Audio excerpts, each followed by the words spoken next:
মানে কি দেখাইছে সে মানে মনে করে জাস্ট হয়ে গেছে, মানে আমি ভিডিও করব। হ্যালো আমার সাকিবিয়ান ভাইরা বোনেরা, এই ভিডিওটা করার জন্যে আমি স্পেশালি আরও অনেকটা বেশি এক্সাইটেড। কেন জানো?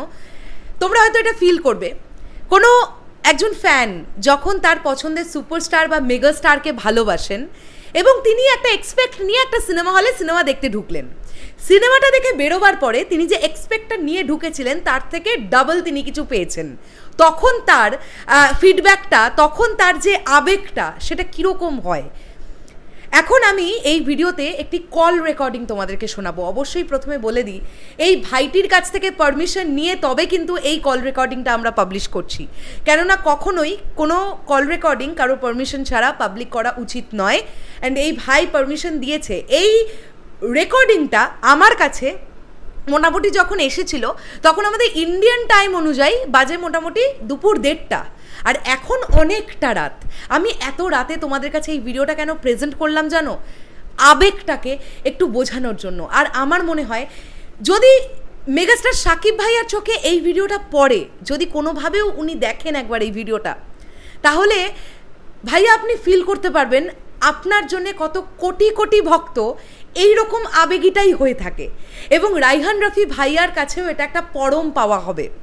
এই রেকর্ডিংটার থেকে বেশ কিছু কথা আমরা কেটে বাদ দিয়েছি, কেননা এই ভাই তুফান দেখে বেরোবার পরে আমাকে কল দিয়ে যে কথাগুলো বলেছিল তার মধ্যে কিছু কিছু আবেগের বশবর্তী হয়ে কিছু কথা বলে ফেলেছিল, যেগুলো আমরা পাবলিক করব না, কেননা তাতে করে ছবির ক্ষতি হতে পারে।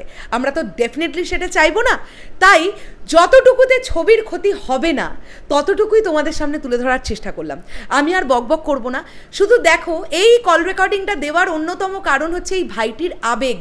এই ভাইটির নাম ইমন। আমি বলবো, ভাই তুমি যদি আমার ভিডিওটা এখন দেখে থাকছো তাহলে প্লিজ কমেন্ট করে সবাইকে এটাও জানান দিয়ে দিও যে তুমি আমাকে পারমিশন দিয়েছো বলে কিন্তু শরৎ মিউজিক বেঞ্চেস টিমের তরফ থেকে তোমার কল রেকর্ডিংটা পাবলিক করা হলো। এবার দেখে নাও এই ভাই কি বলছে।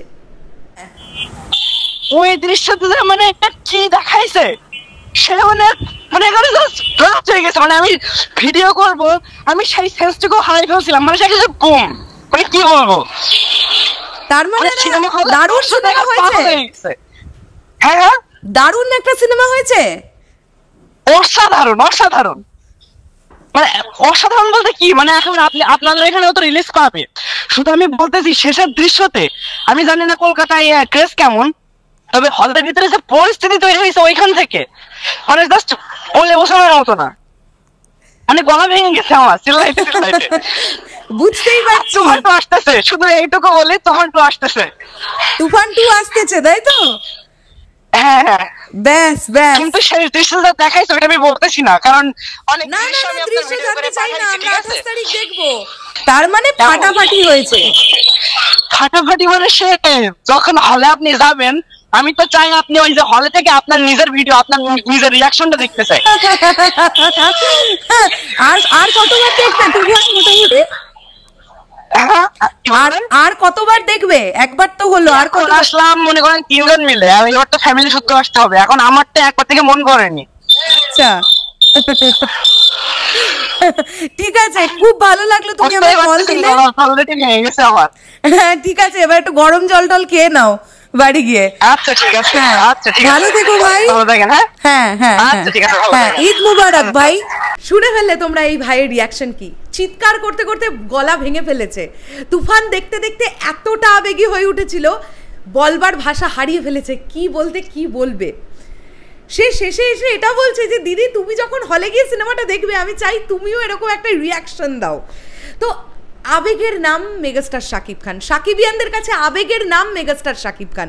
এইটাই বলে আমি আজকের মতন ভিডিও শেষ করলাম। আবার আগামীকাল দেখা হবে তোমাদের সঙ্গে। এরপরেও আরও অনেক রেকর্ড আসবে আমি জানি, প্রচুর ফটোজ আসবে প্রচুর ভিডিওস আসবে, সেগুলো সব কালকের জন্য রাখা থাকলো। এইভাবে সাপোর্ট করার জন্য অনেক অনেক থ্যাংক ইউ। এইভাবেই আমাদের পাশে থেকো। সকলকে শুভরাত্রি, ঈদ মুবারক জানিয়ে আজকের মতন বিদায় নিলাম। টাটা।